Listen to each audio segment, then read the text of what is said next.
Olá, pessoas, olá, garotada. Prazer estar com você de novo, professor Geraldo Cardoso Sobrinho, mais um pouquinho de ecologia.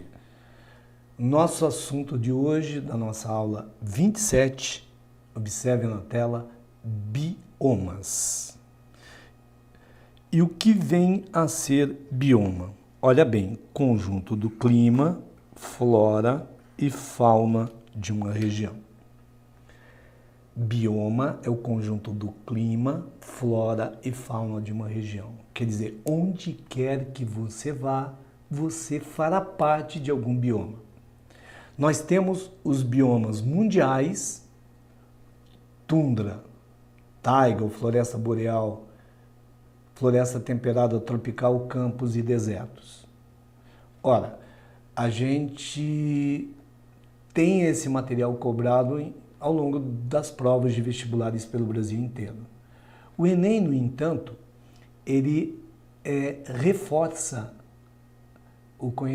a cobrança e logo exige o seu conhecimento dos biomas brasileiros, ou das regiões fitogeográficas brasileiras.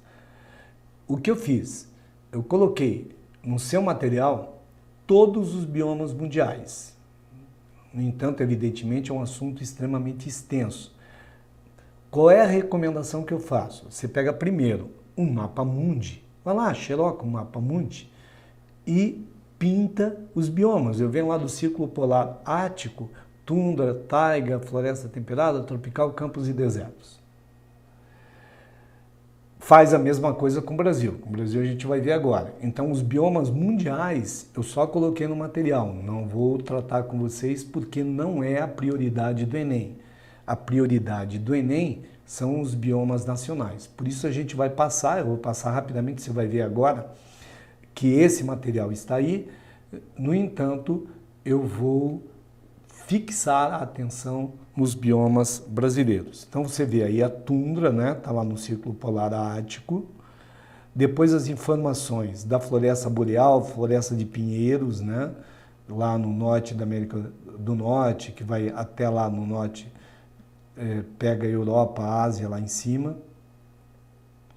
Floresta temperada, floresta tropical, as nossas florestas amazônica, a Mata Atlântica, são todas exemplos de floresta tropical. Aí a região de campos e desertos, só quero chamar a sua atenção aqui para esse dado. A gente divide campos e desertos em estepes ou campos limpos, que é uma região principalmente de gramíneas. Então, na América do Norte, a gente chama de pradarias. E aqui no sul do Brasil, Uruguai e Argentina, nós chamamos de pampas ou campos sulinos aqui. Portanto, sempre que falar de estepe, pradaria ou pampa, a gente está falando de área importantíssima para pastagem. Por isso, você deve guardar sempre que os pampas, ou seja, os campos sulinos aqui no Brasil, são exemplos de campos, especificamente de estepes ou campos limpos. E aí nós temos também os campos sujos. Campo sujo nós temos como exemplo aqui no Brasil, e aí não é estepe, a gente tem aqui estepe ainda, exemplo é savana. Campos sujos, ok? Campos limpos ainda. Campos sujos, as savanas. E você vai lembrar que a savana lá na África, o cerrado é um tipo de savana, portanto, um tipo de campo sujo. Por isso, você vai guardar sempre esse exemplo. Estepe é o campo limpo, exemplo lá no sul do Brasil, os pampas ou campos sulinos. E as savanas, um tipo de campo também, chamado de campo sujo, o nosso cerrado aqui no Brasil.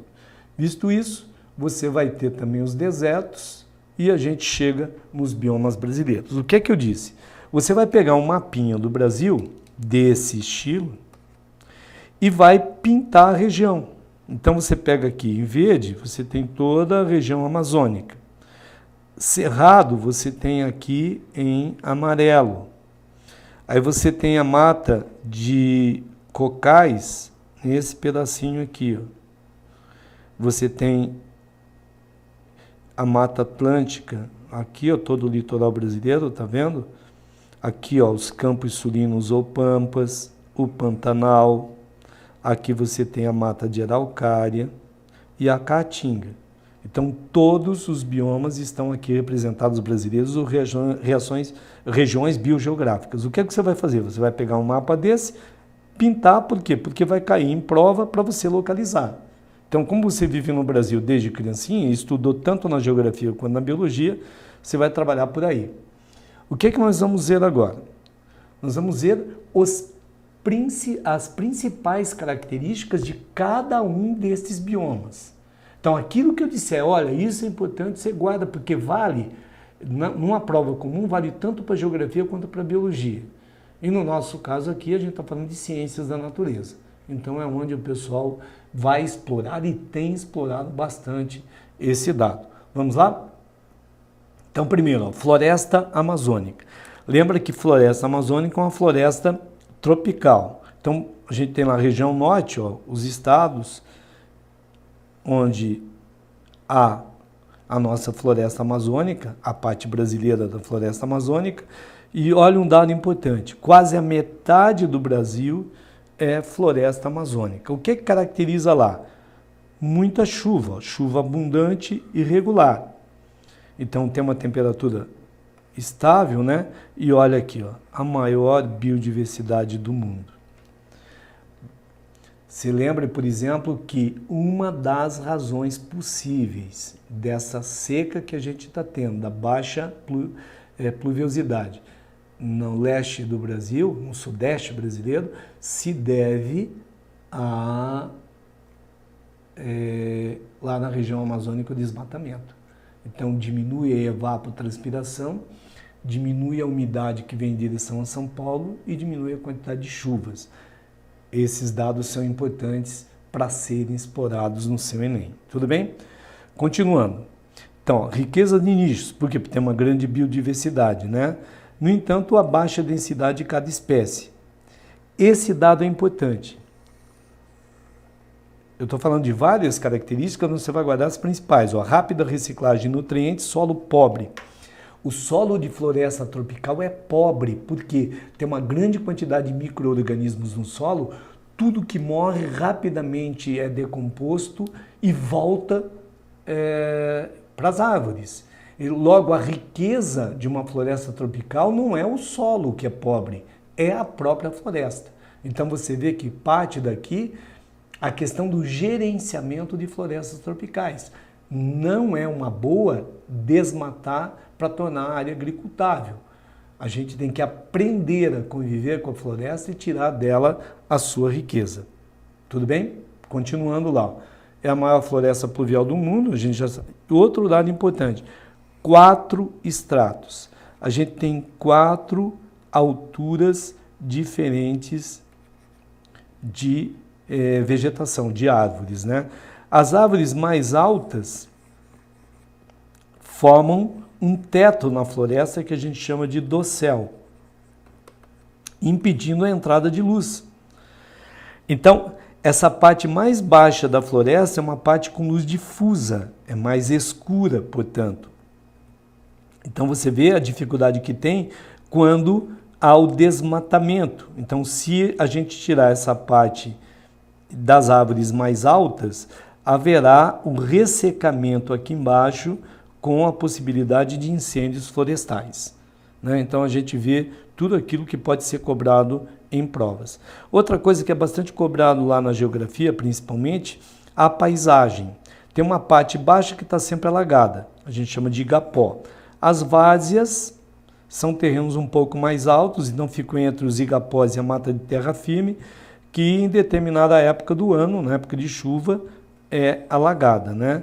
E a mata de terra firme em locais mais altos, onde a gente pode ter as árvores também mais altas, chegando a 60 metros de altura. Aqui você vê uma imagem da floresta amazônica. Tudo bem? Tranquilo? As características que eu chamei a atenção são fundamentais para que você guarde, por exemplo, os 4 estratos, que o solo é pobre, que há uma rápida reciclagem de nutrientes. Tudo bem? Vamos continuar então a nossa trajetória pelo Brasil. Outro exemplo de floresta tropical a Mata Atlântica. Evidentemente que é menos exuberante que a floresta amazônica. Agora, um dado, é a região mais devastada do Brasil. Hoje tem menos de 5% da cobertura original da Mata Atlântica. Por quê? Porque a civilização brasileira desenvolve ao longo do seu litoral. Então, vem destruindo a Mata Atlântica para o surgimento dos povoados, cidades, enfim. Ok? Mas também, como floresta tropical, tem 4 estratos. Não esqueça disso. Até quem acompanha os vestibulares pelo Brasil foi há pouco tempo uma questão na Universidade Federal de Santa Catarina. Ó, ela pega o litoral do Rio Grande do Norte ao Rio Grande do Sul e outro dado importante, 13% do território brasileiro. Lembra que a Amazônia ocupa em torno de 50% a 49% e o clima tropical úmido ao norte e subtropical úmido ao sul. Esses dados também são trabalhados lá com você na geografia. Flora. Os vegetais são típicos de floresta tropical, né? Então, grandes árvores, muitas epífitas, lembra das orquídeas e bromélias, muitos cipós. E atenção, um dado importante para localizar que a Mata Atlântica é o pau-brasil. Então, inclusive, já a questão do Enem. Falou em pau-brasil, então são algumas árvores típicas de pau-brasil que deu nome ao país, que foi fortemente explorado pelos colonizadores portugueses, já identifica a Mata Atlântica numa prova. Há sempre, de cada local, alguns pontos chaves que ajudam a gente a identificar aquele bioma. Então, você trate de guardar aquilo que é essencial, porque é isso que vai ser o definidor da sua resposta. Então, ó, os ipês, né, canela, jacarandá, sempre são árvores muito faladas aqui da Mata Atlântica. O palmiteiro, lembra que tem a questão do uso exagerado e o risco de extinção do palmiteiro, né? As samambaias e os xaxim, que tem um tipo de samambaia, mas bastante usado, então explorado para vender como vaso, inclusive, né? A fauna, então tranquilo, jaguatirica, onça, mico-leão dourado, lembra dos animais com risco de extinção, né? Bugio, coati, jararaca, né? O tucano, o sapo ferreiro, são sempre bons exemplos aqui da Mata Atlântica. E você vê um corte da Mata Atlântica para observar a riqueza de biodiversidade também da Mata Atlântica. E agora, a Mata de Araucária. Você tem que lembrar que a Mata de Araucária ela é uma ilha cercada de Mata Atlântica no sul do Brasil. Por que surge a Mata de Araucária? Pela altitude. Então, esses vegetais, essas gimnospermas, esses pinheiros, essas coníferas, são vegetais típicos lá da floresta boreal da taiga. Então, é muito comum no Brasil falar assim, tem um tipo de vegetação, tem um bioma brasileiro que corresponde a qual bioma mundial em função da altitude. Então, você vai falar que é a taiga ou floresta boreal. Ou vai perguntar por que ela corresponde à taiga, e você vai dizer que é em função da altitude. Mas também,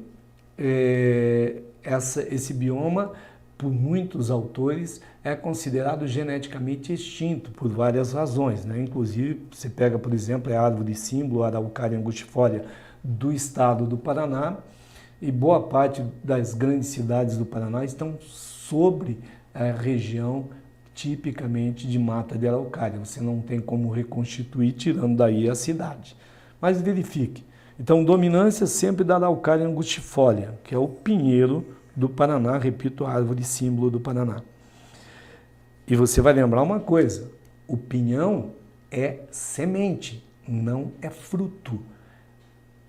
A araucária é uma gimnosperma. Gimnosperma não tem fruto. Esse é um dado importante.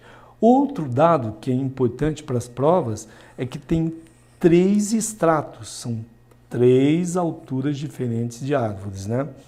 As estações são bem definidas, né? Olha aqui, ó, semelhante à taiga, como eu falei, regime de chuvas é regular. Onde é que tem? Fundamentalmente Paraná Santa Catarina e Rio Grande do Sul.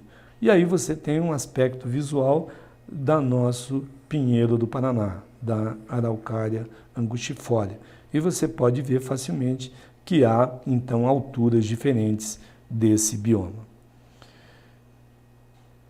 E vamos a uma parte que é meio esquecida, às vezes, em termos de prova, mas a mata ou regiões de cocais, que, na verdade, fica ali meio apertada entre a floresta amazônica, o cerrado e a caatinga. Observe, então, as características. Grande característica fundamental, região de palmeiras. Então, sempre que falar em região de palmeiras, Carnaúba e Babaçu serão os exemplos típicos, você sabe que está falando da zona de cocais. Então, uma transição, como eu falei, entre a floresta amazônica, o cerrado e a caatinga, olha, estados do Maranhão, Piauí, Ceará e Tocantins. Então, fica lá em cima, entre esses três biomas. Aqui você vê facilmente um visual típico dessa região de palmeiras, né? Inclusive aí o pessoal extrai ceras que são usadas até para muita gente no Brasil passar no seu chão, na sua casa de madeira. Continuando, agora nós temos a caatinga. É um outro bioma importante. Muitas vezes associado a baixa biodiversidade, não é verdade, é um bioma riquíssimo e que você tem que dominar alguns aspectos fundamentais, então, da caatinga. Vamos ver? Em torno de 10% do território nacional. Ele envolve lá o nordeste do Brasil, estado do Ceará, Bahia, Paraíba, Pernambuco, Piauí, Alagoas, Sergipe, Maranhão, Rio Grande do Norte e uma parte de Minas, hein? Então, algumas características da caatinga? Temperatura sempre elevada, você já sabe, períodos de seca e baixa umidade relativa do ar. Então, características, pequenas árvores e arbustos. E, gente, por favor, falou em cactácea, em planta xerófita, fito é planta, xero é seco. Você já vai lembrar da caatinga. É claro que essas plantas xerófitas estão adaptadas a pouca água. Então você vai encontrar, por exemplo, no cactus, a folha transformada em espinho, exatamente para não perder água para o meio. E aí eu chamo sua atenção. E facilmente você vai chegar ao que se pede numa prova. Sempre que eu falar de animal ou de vegetal adaptado a local com pouca água, local seco, lembre que quem vive nesses locais tem alguns desafios. Que desafios são esses? Primeiro, conseguir água. Se o lençol freático é profundo, o que a planta tem que fazer para conseguir água se a água entra pela raiz? A raiz tem que ser longa. Segundo, armazenar essa água. Você lembra do problema que a gente está enfrentando agora no sudeste brasileiro, São Paulo, por exemplo? O pessoal tem que conseguir água, não economizar essa água, não perder essa água e armazenar. Para armazenar, por exemplo, a planta tem que ter um tecido que acumule essa água, chamado parênquima aquífero. E terceiro, não perder a água. Então tem que encontrar, armazenar e não perder. Como é que a planta faz para não perder a água? Tem uma cutícula grossa. Como no cactus, a folha vira espinho. Por quê? Porque diminui a superfície de contato com o meio. Assim evita a perda de água para o meio. Tudo bem? Então vamos lá? Época de seca. Cactáceas, árvores e arbustos esparsos, tortuosos. Na verdade, caatinga quer dizer mata branca, tem um aspecto esbranquiçado essas árvores durante o período de seca. Então, maior riqueza na época de chuva, né? Que plantas? Umbu, mandacaru, a barriguda é uma árvore cujo tronco ele parece uma barriga de grávida. Por quê? Porque é onde tem acúmulo de água, né? O juazeiro, tem até nome de cidade, né? Então são árvores típicas da região. Claro que tem peixes, anfíbios, répteis, o preal, atenção, veado catingueiro, né? Macaco prego, a ararinha azul. Então tem uma riqueza muito grande aí de animais. Também o calango, você deve procurar a importância do calango no Nordeste, né? Tatu-bola, onça, cascavel, então tem uma biodiversidade bastante interessante.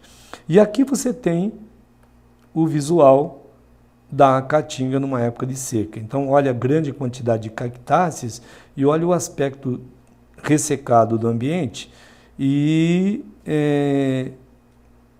esse visual mais esbranquiçado da flora.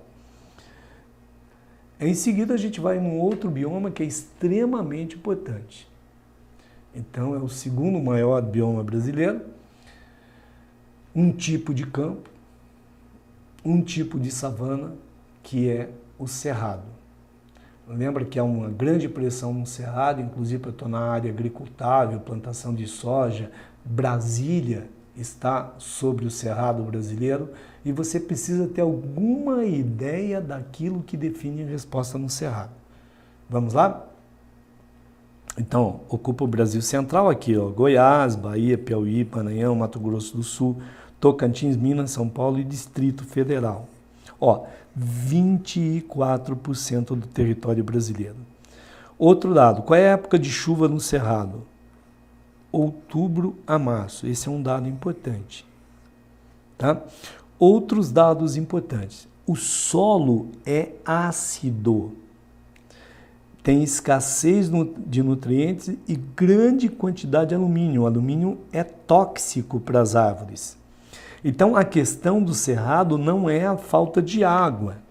Gente, por favor, a questão do cerrado não é a falta de água. É o solo pobre em nutrientes. Isso compromete o desenvolvimento das plantas e a grande quantidade de alumínio que é tóxico para as plantas. Tá? Então, são características que você tem que lembrar do cerrado. E aí vem um chavão, que é o quê? O pseudo é falso, xero seco, forma pseudo-xenomorfismo. Então, a ideia que tem é que está faltando água, mas na verdade está faltando nutriente. E lembra disso aqui, ó, desse detalhe.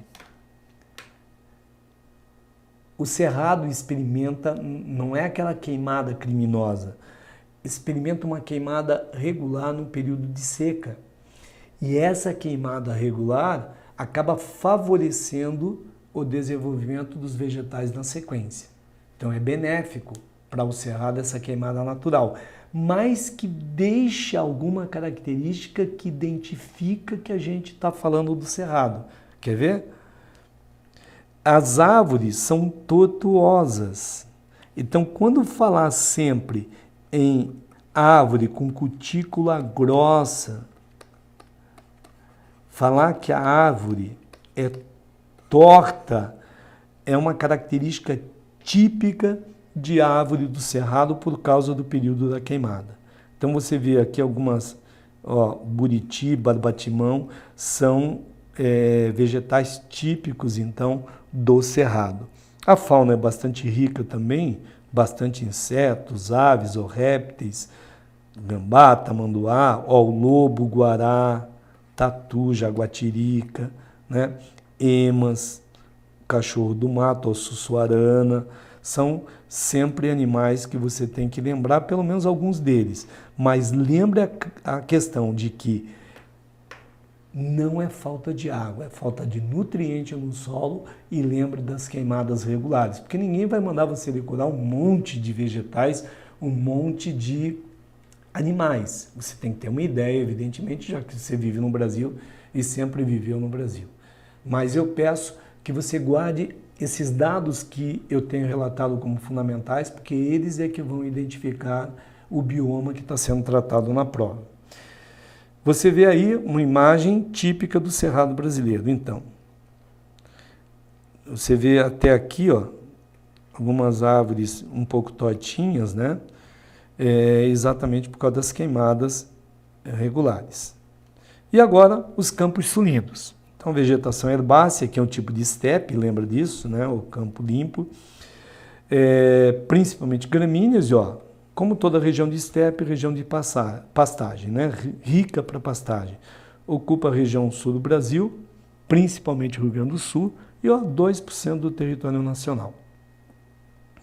Cuidado, que o solo aqui, ele em geral é fértil, né? Então nós temos grande quantidade de gramíneas, principalmente, e leguminosas, e aí você tem uma fauna também bastante rica, veado campeiro, lobo-guará, ema, ó, atenção, ratão do banhado, muita capivara, ó, curruíra do campo, quero-quero, que a gente encontra muito no sul do Brasil. Então você vê aqui uma região típica de campo sulino, específica em importância aí para pastagem.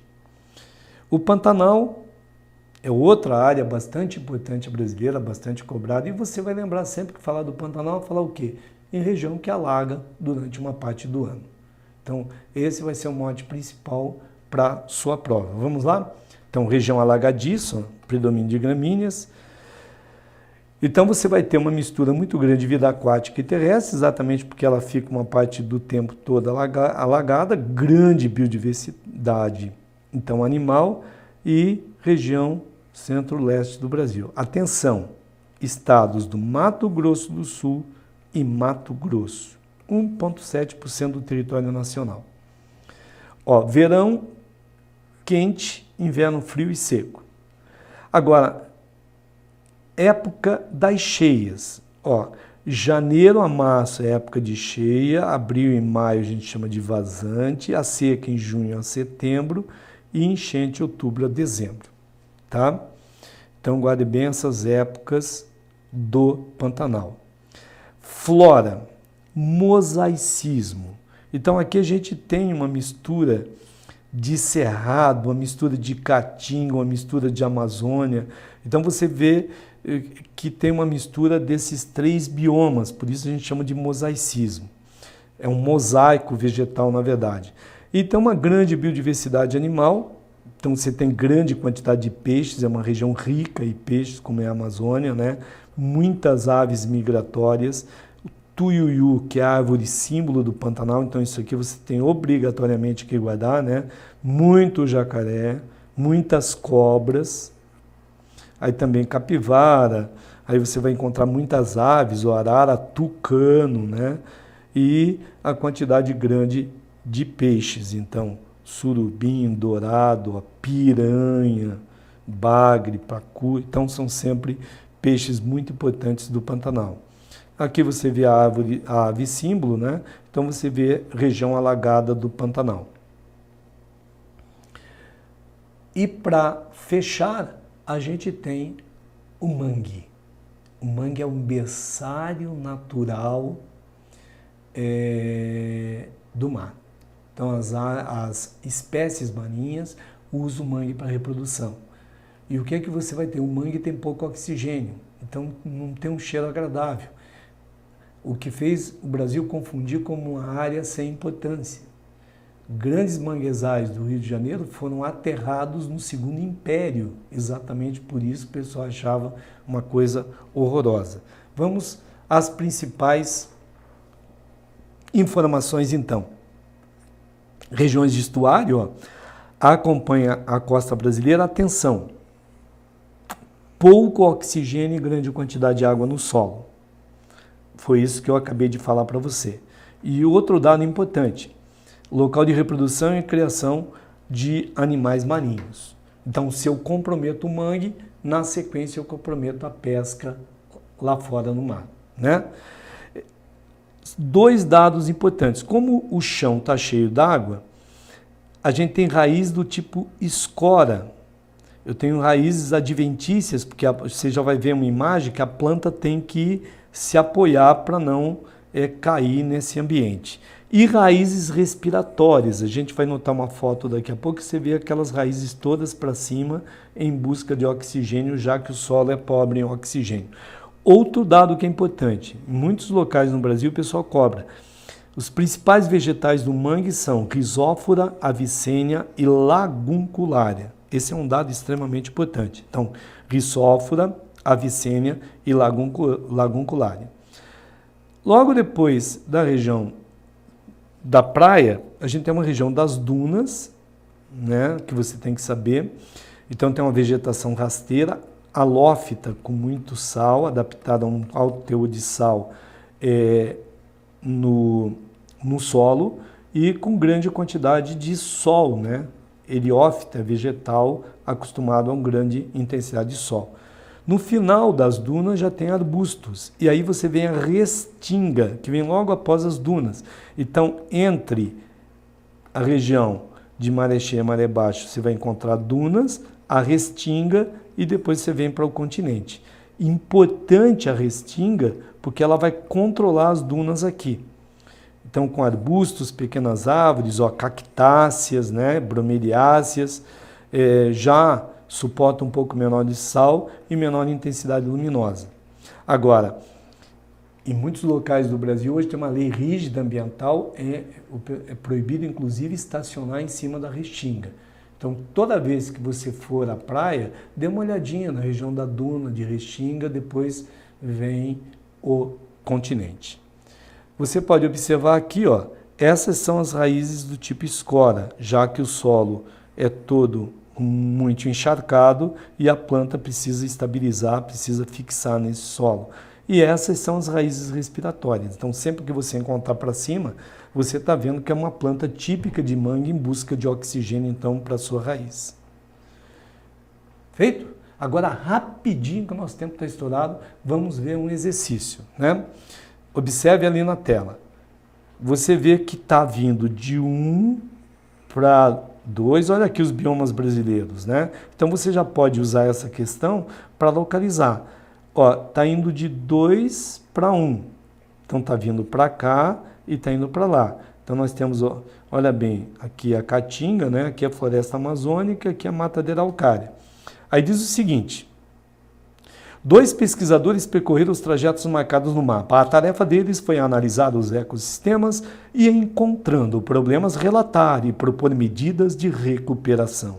A seguir, são reproduzidos trechos aleatórios extraídos dos relatórios desses 2 pesquisadores. Trechos aleatórios. Então, o pesquisador 1 fala: 1. Por causa da diminuição drástica das espécies vegetais desse ecossistema, como os pinheiros, a gralha azul também está em processo de extinção. Então você já localizou, falou em pinheiro, eu estou falando de mata de araucária. As árvores de troncos tortuosos e cascas grossas, ó, queimada, que predominam nesse ecossistema estão sendo utilizadas em carvoarias. Estou falando de quem? Estou falando do cerrado, né? Então vamos continuar. Trecho do pesquisador 2. Das palmeiras, cocais, né? Que predominam nessa região, podem ser extraídas substâncias importantes para a economia regional. 4. Apesar da aridez dessa região, em que encontramos muitas plantas espinhosas, não se pode desprezar a sua biodiversidade. Então, caatinga.